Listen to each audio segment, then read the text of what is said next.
السلام علیکم ورحمۃ اللہ وبرکاتہ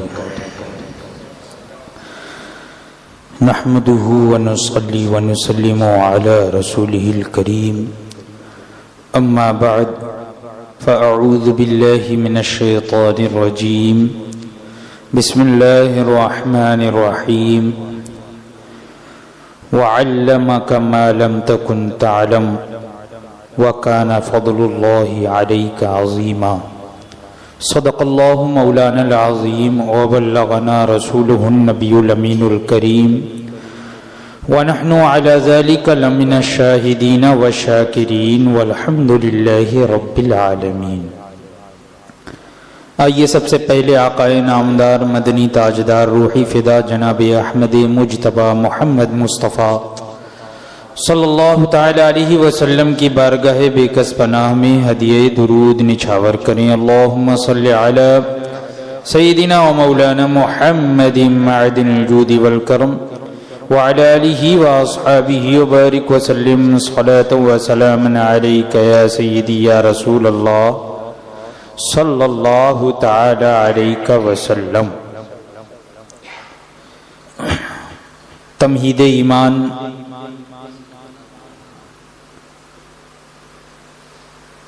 کا یہ چھٹا درس آپ حضرات کے سامنے یہ فقیر لے کر حاضر ہے۔ اس سے قبل جو نشست ہوئی اس میں میں نے چند باتیں ذکر کر دی تھی۔ حضور سیدی اعلی حضرت عظیم البرکت امام اہل سنت سیدنا امام احمد رضا خان فاضل بریلوی قدس سرہ العزیز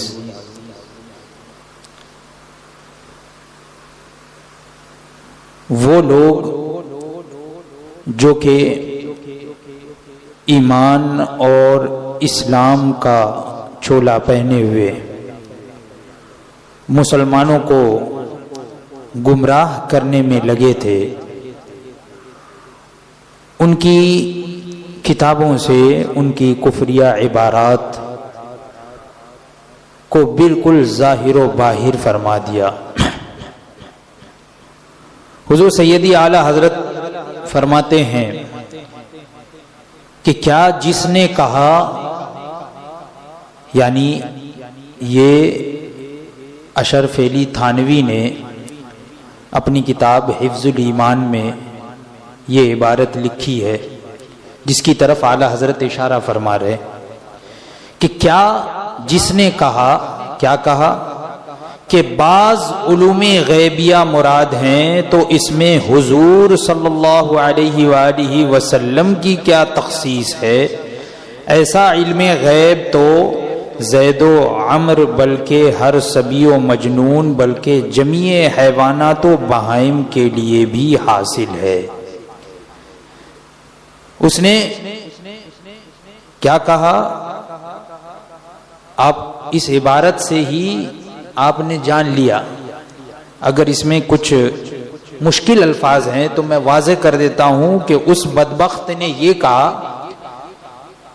کہ اگر تم حضور اکرم صلی اللہ تعالی علیہ وسلم کے لیے بعض علم غیب مانتے ہو، یعنی مکمل کامل علم غیب نہیں مانتے بلکہ بعض علم غیب مانتے ہو، تو پھر اس میں حضور صلی اللہ تعالی علیہ وسلم کی ہی کیا تخصیص ہے؟ ان کی کیا تخصیص ہے اس علم غیب، بعض علم غیب کے جاننے میں حضور کی کیا تخصیص ہے؟ ایسا علم غیب تو جو ہے ہر زید عمر یعنی ہر جو ہے شخص کو، بلکہ ہر بچے کو، ہر پاگل کو، بلکہ تمام حیوانات یعنی جانوروں کو، چوپایوں کو بھی ایسا علم حاصل ہے۔ معاذ اللہ، جو تم حضور کے لیے مان رہے ہو ویسا بعض علم غیب جو ہے وہ تو ہر ایک کو حاصل ہے۔ دیکھیے کتنی بڑی گستاخی کی اس نے حضور اکرم صلی اللہ تعالی علیہ وسلم کی شان میں۔ تو اعلیٰ حضرت فرماتے ہیں کیا اس نے محمد الرسول اللہ صلی اللہ تعالی علیہ وآلہ وسلم کو صریح گالی نہ دی؟ اس عبارت کے ذریعے سے کیا اس نے گالی نہ دی؟ گالی تو ہے یہ ایک طریقے سے کہ حضور اکرم صلی اللہ تعالی علیہ وسلم کے علم کو پاگل کے علم کے برابر قرار دے دیا، یہاں تک کہ معاذ اللہ جانوروں، چوپایوں اور بچوں کے برابر حضور اکرم صلی اللہ تعالی علیہ وسلم کے علم غیب کو قرار دیا، تو یہ گالی ہی تو ہے، کیا یہ صریح گالی نہیں ہے؟ تو اعلیٰ حضرت فرماتے کیا اس نے محمد الرسول اللہ صلی اللہ تعالی علیہ وسلم کو صریح گالی نہ دی؟ کیا نبی کریم صلی اللہ تعالی علیہ وسلم کو اتنا ہی علم غیب دیا گیا تھا جتنا ہر پاگل اور ہر چوپائے کو حاصل ہے؟ بتائیے آپ، کیا اتنا ہی علم غیب دیا گیا تھا جتنا معاذ اللہ ہر پاگل اور ہر چوپائے کو حاصل ہے؟ ہر عام جو ہے، جو جاہل انسان بھی ہوگا، یعنی جو بہت کم علم رکھتا ہے یا علم اس نے حاصل نہ کیا لیکن مسلمان ہے، کلمہ طیبہ پڑھنے والا ہے، تو وہ بھی یہ کہہ دے گا کہ یہ عبارت گستاخانہ ہے، کہ اس شخص نے حضور اکرم صلی اللہ تعالی علیہ وسلم کی شان میں گستاخی کی کہ حضور کے علم کو پاگل، مجنون اور حیوانوں کے علم کے برابر قرار دے دیا معاذ اللہ۔ تو مسلمان اے محمد الرسول اللہ صلی اللہ تعالی علیہ وسلم کے امتی، تجھے اپنے دین و ایمان کا واسطہ کیا اس ناپاک ملعون گالی کے صریح گالی ہونے میں تجھے کچھ شبہ گزر سکتا ہے؟ یعنی وہ جو ملعون عبارت جو ابھی میں نے سنائی، جو وہ ملعون عبارت، گستاخانہ عبارت ہے، اس کے گالی کے صریح ہونے میں، یعنی بالکل واضح طور پہ وہ گالی ہے، اور اس کے گالی نہ ہونے میں یا ہونے میں تجھے کچھ شبہ ہو سکتا ہے؟ اعلیٰ حضرت دریافت فرما رہے ہیں مسلمانوں سے کہ حضور اکرم صلی اللہ تعالی علیہ وسلم کے امتی، تجھے اپنے دین و ایمان کا واسطہ کیا اس ناپاک ملعون گالی کے صریح گالی ہونے میں، بالکل واضح گالی ہونے میں تجھے کچھ شبہ گزر سکتا ہے؟ معاذ اللہ کہ محمد رسول اللہ صلی اللہ تعالی علیہ وسلم کی عظمت تیرے دل سے ایسی نکل گئی ہو کہ اس شدید گالی میں بھی ان کی توہین نہ جانے، یعنی اتنی بھی عظمت تیرے دل میں نہیں ہے، تیرے دل سے پورے طور پر حضور اکرم صلی اللہ تعالی علیہ وسلم کی تعظیم اور عظمت اس طریقے سے نکل گئی کہ یہ جو صریح اور شدید گالی والا جملہ ہے، تو اس میں بھی تم ان کے توہین کو نہ جان رہے ہو، یعنی مان نہیں رہے ہو کہ اس میں بھی توہین ہے۔ آج کچھ لوگ ہیں نا جو کہتے ہیں کہ تم مولانا لوگ کا یہ ہے، زبردستی کا تم لوگ جو ہے وہ ایسا نکالتے ہو ویسا نکالتے ہو۔ بتائیے یہ کتنی سخت بات ہے، کتنا سخت جملہ ہے جو لوگ ایسا کہتے ہیں۔ تو انہیں چاہیے کہ وہ ان چیزوں کا مطالعہ کریں، سمجھیں کہ ان گستاخوں نے اپنی کتابوں میں کس طرح کے ناپاک اور ملعون عبارتیں، جو جس کے صریح گالی ہونے میں بھی کوئی شک و شبہ نہیں، وہ گالی ہے۔ میں نے اس سے پہلے بتایا تھا، مثال دے کر بھی آپ حضرات کو میں نے بتایا تھا کہ اگر یہی جملہ اس کے لیے آپ بول دو اور دیکھو کہ اس کا چہرہ بدلتا ہے یا نہیں، اسے ناگوار گزرتا ہے یا نہیں، اسے کہہ دو کہ تم جو ہے وہ جانوروں کی طرح علم رکھتے ہو، تمہارا سوچنا اور سمجھنا کتوں کی طرح ہے، سور کی طرح ہے، اس طریقے سے اگر کسی کو کہہ دو تو اس پہ ناگوار گزرے گا یا نہیں گزرے گا؟ اور ایسا جملہ جسے ہم اپنے لیے گالی سمجھے، وہی جملہ اگر کوئی حضور اکرم صلی اللہ تعالی علیہ وسلم کی شان میں کہے اور اس کے گالی ہونے میں تمہیں شک و شبہ گزر سکتا ہے؟ اعلیٰ حضرت جھنجھوڑ رہے ہیں مسلمانوں کو کہ مسلمانوں بیدار ہو جاؤ، اپنی آنکھیں کھول لو، سونا جنگل رات اندھیری چھائی بدلی کالی ہے، سونے والوں جاگتے رہیو چوروں کی رکھوالی۔ یہی وہ چور ہے جو کہ ایمان کے چور ہیں. تو اے سونے والو، اے غفلت کی نیند میں سونے والے بھولے بھالے سنی مسلمانوں، جو غفلت کی نیند میں ابھی سو رہے ہو تو جاگ جاؤ. یہ چوروں کی رکھوالی ہے. دیکھو یہ رکھوالے، یہ مولوی نما، یہ عالم نما، یعنی عالم کہلانے والے، مولانا کہلانے والے اپنے آپ کو یہ رکھوالے ہی تو ہیں. بھئی عام طور پہ عوام اپنے دین کا رکھوالا کسے سمجھتی ہے؟ عالم کو ہی تو سمجھتی ہے. تو اعلیٰ حضرت اسی کی طرف اشارہ کر رہے ہیں، سونے والو جاگتے رہیو، چوروں کی رکھوالی ہے. یعنی یہ جو رکھوالے بن کے گھوم رہے ہیں نا تمہارے سامنے، یہ خود چور ہے، تمہارے ایمان کو چرا رہے ہیں. وہ اس طاق میں ہے کہ کس طریقے سے تمہارے دل سے نور ایمان نکال لے جائے. تو اے مسلمانوں غور کرو. فرماتے ہیں کہ اور اگر اب بھی تجھے اعتبار نہ آئے تو انہی گستاخوں سے پوچھ دیکھ کہ آیا تمہیں اور تمہارے استادوں پیر جیوں کو کہہ سکتے ہیں؟ انہی سے پوچھ لو کہ کیا تمہارے استادوں کو ایسا کہہ سکتے ہو؟ تمہارے پیروں کو ایسا کہہ سکتے ہو؟ تمہارے بزرگوں کو تم ایسا کہہ سکتے ہو کیا کہ اے فلاں تجھے اتنا ہی علم ہے جتنا سور کو ہے؟ اس طریقے سے کیا تم اپنے استاد کو کہہ سکتے ہو؟ انہی سے پوچھو کہ تم اپنے استاد یا اپنے پیر کو تم اس طرح کہہ سکتے ہو کہ اے فلاں حضرت آپ کا علم تو سور کے برابر ہے. کیا تم ایسا کہہ سکتے ہو؟ اعلیٰ حضرت فرمایا اتنا ہی علم ہے جتنا سور کو ہے. تیرے استاد کو ایسا ہی علم تھا جیسے کتے کو ہے. اگر اسی طریقے سے کیا تم کہہ سکتے ہو تیرے پیر کو اسی قدر علم تھا جس قدر گدھے کو ہے؟ اتنا ہی علم تھا جتنا گدھے کو. یا مختصر طور پر اتنا ہی ہو کہ او علم میں الو، گدھے، کتے، اس طریقے سے کیا تم کہہ سکتے ہو اپنے بڑوں کو؟ ارے اپنے بڑوں کو کیا، چھوٹوں کو بھی نہیں کہہ سکتے ہو تم. چھوٹے کو بھی اگر کہو گے تو وہ بھی گالی ہی سمجھے گا. بڑے کی بات تو الگ ہے کہ اپنے تم استاد سے کہو، اپنے پیر سے کہو، اپنے بزرگ سے تم یہ کہو کہ او علم میں الو، علم میں گدھے، علم میں کتے. اس طریقے سے تم پکارو ان کو. کیا پکار سکتے ہو اپنے استاد کو؟ فرماتے ہیں کہ اس طریقے سے کہ او سور کے ہمسرو، اس طریقے سے کہ علم میں سور کے برابر، کتے کے برابر. کیا اس طریقے سے تم کہہ سکتے ہو؟ دیکھو تو وہ اس میں اپنی اور اپنے استاد پیر کی توہین سمجھتے ہیں یا نہیں؟ فرماتے ہیں قطعاً سمجھیں گے، ضرور سمجھیں گے. ایسا ہی اگر ان کے استاد یا پیر کے لیے کہو تو وہ سمجھتے ہیں یا نہیں؟ قطعاً سمجھیں گے، وہ توہین سمجھیں گے، ضرور سمجھیں گے. اور قابو پائیں تو سر ہو جائیں. یعنی اگر قابو پا لے، تھوڑا سا جو ہے وہ کنٹرول کر لیں.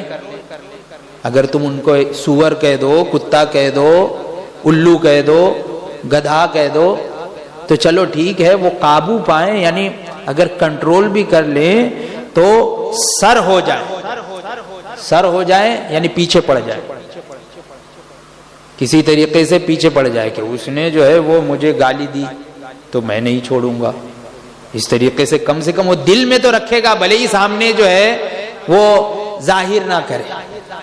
تو اعلیٰ حضرت فرماتے ہیں اور قابو پائیں تو سر ہو جائیں. پھر کیا سبب ہے کہ جو کلمہ ان کے حق میں توہین و کسر شان ہو، یعنی جو کلمہ، جو بات، جو عبارت ان کے حق میں اگر بولی جائے تو وہ توہین ہے، وہ اہانت ہے، وہ کسر شان ہے، یعنی ان کی شان کو گھٹانا ہے وہاں پہ. وہی کلمہ اگر ان کے لیے، ان کے پیروں کے لیے، ان کے استادوں کے لیے اگر کہا جائے تو ان کے حق میں توہین ہو جائے، شان کا گھٹنا ہو جائے، کسر شان ہو. محمد الرسول اللہ صلی اللہ تعالی علیہ وسلم کی توہین نہ ہو. وہی جملہ اگر حضور کی شان میں کہو تو وہ توہین نہ ہو، اور ان کے لیے کہہ دو تو توہین ہو جائے. کیا عجب بات ہے! کیا معاذ اللہ، ان کی عظمت ان سے بھی گئی گزری ہے، معاذ اللہ. کیا حضور اکرم صلی اللہ تعالی علیہ وسلم کی عظمت، ان کی تعظیم یہ ان سے بھی گئی گزری ہے کہ انہیں اگر کہہ دو تو توہین اپنے لیے سمجھیں، اور وہی بات اگر حضور کے لیے کہی جائے تو اسے توہین نہ سمجھے؟ تو کیا معاذ اللہ حضور کی عظمت ان سے بھی گئی گزری ہو گئی؟ اعلی حضرت کس طریقے سے مسلمانوں کو جھنجھوڑ کر اور جگا رہے ہیں کہ اب بھی وقت ہے، جاگ جاؤ، اب بھی تم باحیات ہو، اس دنیا میں ہو، اب بھی ان سے میل جول قطع کرو، ان سے تعلق ختم کرو، کہ دیکھو کس طریقے سے ان کی عبارتیں ملعون ہیں، کیسی گستاخانہ عبارت ہے، کیسی گالیاں بکی ہیں ان لوگوں نے حضور اکرم صلی اللہ تعالی علیہ وسلم کی شان میں، اور آج تم انہی سے تعلق رکھ رہے ہو، انہی سے دوستی رکھ رہے ہو، انہی سے صلح کر رہے ہو کہ نہیں سب بھائی بھائی ہے، سب دوست ہے۔ یہ کفر تک، یہ منجر الی الکفر ہے، کفر تک لے جانے والی چیز ہے، کہ ہو سکتا ہے کہ اس کی وجہ سے آدمی کافر بھی ہو جائے۔ اسی کا نام صلح کلیت ہے، صلح کلیت، یعنی ہاں بھائی یہ بھی صحیح وہ بھی صحیح، یہی اسی کا نام صلح کلیت ہے۔ تو اگر عقیدتاً وہ مان لے، صحیح سمجھ لے، تو وہ بھی کافر ہو جائے گا، یعنی اس کو اگر مسلمان سمجھا، ایسی گستاخی کرنے والے کو یا اس کے ماننے والے کو بھی اگر کسی نے مسلمان سمجھا تو وہ بھی کافر ہو سکتا۔ تو اس لیے اعلی حضرت مسلمانوں کا بھلا چاہ رہے ہیں، آپ جھنجھوڑ رہے ہیں، جگا رہے ہیں کہ اب بھی جاگ جاؤ، اپنی آنکھیں کھولو۔ فرماتے ہیں کہ کیا اسی کا نام ایمان ہے؟ کیا اسی کا نام ایمان ہے؟ یعنی اپنے لیے وہ چیز تم توہین کی سمجھو اور حضور کے لیے جو ہے معاذ اللہ توہین کی نہ سمجھو، کیا اسی کا نام ایمان ہے؟ سیدی اعلی حضرت فرماتے ہیں کہ کیا معاذ اللہ ان کی عظمت ان سے بھی گئی گزری ہے، یعنی حضور اکرم صلی اللہ تعالی علیہ وسلم کی عظمت یہ ان لوگوں سے بھی زیادہ گئی گزری ہے؟ کیا اسی کا نام ایمان ہے؟ اسی کا نام ایمان ہے کہ حضور اکرم صلی اللہ تعالی علیہ وسلم کی کسر شان اس طریقے سے کرو تم کہ جو جملہ تم اپنے لیے پسند نہ کرو، اپنے لیے توہین سمجھو، اور حضور اکرم صلی اللہ تعالی علیہ وسلم کے لیے جائز سمجھو، معاذ اللہ رب العالمین۔ تو اعلی حضرت فرماتے ہیں کیا اسی کا نام ایمان ہے؟ حاشا للہ، حاشا للہ، خدا کی قسم ہرگز نہیں، یعنی ایسا نہیں ہو سکتا، ہرگز نہیں، اللہ کی قسم ایسا ہرگز نہیں ہے۔ کیا جس نے کہا، یہ بھی اشرف علی تھانوی نے ہی کہا، کیا کہا؟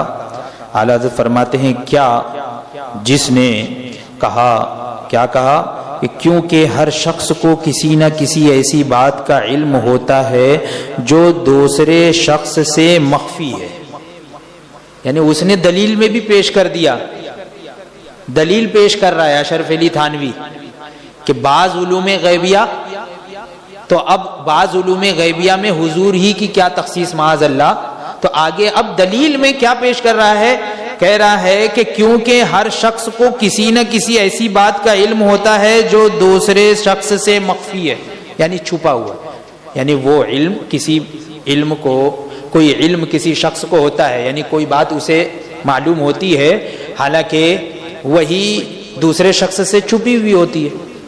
تو وہ کہہ رہا ہے، اس کے کہنے کا مطلب یہ ہے کہ یہ علم غیب ہو گیا اس کے لیے کہ ان کو کوئی چیز معلوم ہے اور مجھے نہیں معلوم ہے، تو اس کے لیے وہ چیز، میرے لیے وہ علم غیب ہو گیا، جو مجھ کو نہیں معلوم ہے تو میرے لیے وہ علم غیب ہو گیا اور وہ جان گیا، تو وہ بھی تو بعض علم غیب جاننے والا ہو گیا۔ یہ دلیل دیکھیے کیا کہتا ہے، کیونکہ ہر شخص کو کسی نہ کسی ایسی بات کا علم ہوتا ہے جو دوسرے شخص سے مخفی ہے، مخفی کا مطلب چھپا ہوا ہے، تو چاہیے کہ سب کو عالم الغیب کہا جاوے۔ کیا کہہ رہا ہے؟ تب تو چاہیے کہ تم ہر شخص کو، ہر ایک کو جو ہے عالم الغیب، عالم الغیب کہنے لگو، معاذ اللہ رب العالمین، حالانکہ ہم حضور اکرم صلی اللہ تعالی علیہ وسلم کو عالم الغیب نہیں کہتے، عالم الغیب نہیں کہتے، عالم الغیب والشہادہ یہ اللہ تبارک و تعالی ہے، اور اللہ تبارک و تعالی نے حضور اکرم صلی اللہ تعالی علیہ وسلم کو علم غیب عطا فرمایا. تو عالم الغیب اللہ تبارک و تعالی ہے، یہ یاد رکھیے گا. لیکن اب یہ دیکھیے اعتراض کس طریقے سے کر رہا ہے. کہہ رہا ہے کہ چاہیے کہ سب کو عالم الغیب کہا جاوے، پھر اگر زید اس کا التزام کر لے کہ ہاں، یعنی اگر زید مان لے کہ ہاں ٹھیک ہے، مان لے کہ ہاں بھائی سب عالم الغیب ہیں، سب غیب جاننے والے ہیں، اگر زید اس کا التزام کر لے کہ ہاں میں سب کو عالم الغیب کہوں گا، تو پھر علم غیب کو من جملہ کمالات نبویہ شمار کیوں کیا جاتا ہے؟ یعنی اس کے کہنے کا مطلب یہ ہے کہ اب تو پھر سب کو کچھ علم غیب حاصل ہی ہو گیا، تو پھر علم غیب کو کمالات نبویہ میں سے کیوں شمار کیا جا رہا ہے؟ کمالات نبوت میں کیوں شمار کیا جا رہا ہے؟ یہ تو سب میں پایا جا رہا ہے، یہ کوئی کمال کی بات نہیں ہے. یہ کیا کہہ رہا ہے کہ یہ جو علم غیب، بعض علم غیب ہے، یہ کوئی کمال کی چیز نہیں ہے، اس کو کمالات نبویہ میں کیوں شمار کیا جاتا ہے؟ بتائیے. علم غیب کے بارے میں اس نے کس طرح سے انکار کیا، یعنی اس کے کمال ہونے کا بھی انکار کر دیا کہ علم غیب کوئی کمال کی چیز نہیں ہے جو انبیاء کرام علیہم السلام کو حاصل ہے، وہ علم غیب اسی کی بات چل رہی ہے. اور اس کو کس سے ملا دیا؟ بعض یہ تمام لوگوں اور جانوروں، چوپایوں، معاذ اللہ پاگل مجنون سبھی ان لوگوں کے جو علم حاصل ہوتے ہیں، تھوڑے بہت جو ان کو علم ہوتا ہے، تو اس سے اس کو ملا دیا اور کہہ رہا ہے کہ ویسا علم غیب. تو پھر یہ کمالات نبویہ میں کہاں شمار ہوا؟ تو اعلیٰ حضرت فرماتے ہیں کہ وہی اس بدبخت کی عبارت یہاں پر ذکر فرما رہے ہیں اعلیٰ حضرت کہ تو پھر علم غیب کو من جملہ کمالات نبویہ شمار کیوں کیا جاتا ہے جس امر میں مومن بلکہ انسان کی بھی خصوصیت نہ ہو؟ یعنی ایسا علم غیب کہ جس میں مومن کی کیا خصوصیت، انسان کی بھی خصوصیت نہیں ہے معاذ اللہ، یعنی جانوروں کو بھی یہ ہے حاصل، انسان کی بھی خصوصیت نہیں ہے، اور تم جو ہے اس کو انبیاء کرام کے ساتھ مان رہے ہو. دیکھیے کتنا بڑا گستاخ. وہ کمالات نبویہ سے کب ہو سکتا ہے؟ یہ ہے اس کی عبارت. اور اگر التزام نہ کیا جاوے تو نبی غیر نبی میں وجہ فرق بیان کرنا ضرور ہے. یعنی اگر تم نہ مانو بعض علم غیب، اگر نہ مانو تو پھر نبی اور غیر نبی میں فرق کی وجہ بیان کرنا اب تم پر ہی لازم ہے. اب تم پر ضروری ہو گیا کہ تم نبی اور غیر نبی میں فرق کی وجہ بیان کرو. یعنی معاذ اللہ اس کے نزدیک جو ہے نبی اور غیر نبی سب برابر. کیا کہہ رہا ہے کہ اگر التزام نہ کیا جاوے، یعنی اگر یہ چیز تم نہ مانو، اس کا اقرار اگر نہ کرو، تو پھر نبی غیر نبی میں وجہ فرق بیان کرنا ضرور ہے. انتہا. یہاں پر عبارت مکمل ہو گئی اس بدبخت کی. اب اعلیٰ حضرت فرماتے ہیں کیا رسول اللہ صلی اللہ تعالی علیہ وآلہ وسلم اور جانوروں پاگلوں میں فرق نہ جاننے والا حضور کو گالی نہیں دیتا؟ یعنی یہاں پہ یہ کیا کہہ رہا ہے آخر میں کہ نبی غیر نبی میں وجہ فرق بیان کرنا یہ ضرور ہے. یعنی اس کے نزدیک کوئی فرق نہیں ہے معاذ اللہ، جانوروں، چوپایوں اور انبیاء کرام علیہم السلام کے درمیان کوئی فرق ہی نہیں ہے. تو اعلیٰ حضرت فرماتے ہیں کیا رسول اللہ صلی اللہ تعالی علیہ وآلہ وسلم اور جانوروں پاگلوں میں فرق نہ جاننے والا حضور کو گالی نہیں دے رہا ہے؟ حضور کو گالی نہیں دیتا کہ کوئی فرق ہی نہیں جان رہا ہے، تو پھر یہ حضور کو گالی دینا ہوا نا. کیا اس نے اللہ عز و جل کے کلام کا صراحتاً رد و ابطال نہ کر دیا کہ اللہ تبارک و تعالی نے جا بجا قرآن پاک میں حضور اکرم صلی اللہ تعالی علیہ وسلم و دیگر انبیاء کرام علیہم السلام کے علم، اور ایسا علم کہ جس کی فضیلت کو اللہ تبارک و تعالی نے بیان فرمایا ہے، تو کیا اس نے ان انبیاء کرام علیہم السلام کے علم کا رد نہیں کیا، اس کا انکار نہیں کیا، اس کو باطل نہیں قرار دیا؟ اور اللہ تبارک و تعالی نے کس طریقے سے اپنے محبوبان بارگاہ انبیاء کرام علیہم السلام کے بارے میں اور ان کے علم کی شان کو کس طریقے سے قرآن پاک میں بیان فرمایا ہے، انشاءاللہ تبارک و تعالی آئندہ کے درس میں تفصیل کے ساتھ وہ ذکر ہوگا۔ اللہ تبارک و تعالی ہم تمام لوگوں کے عقیدے اور ایمان کی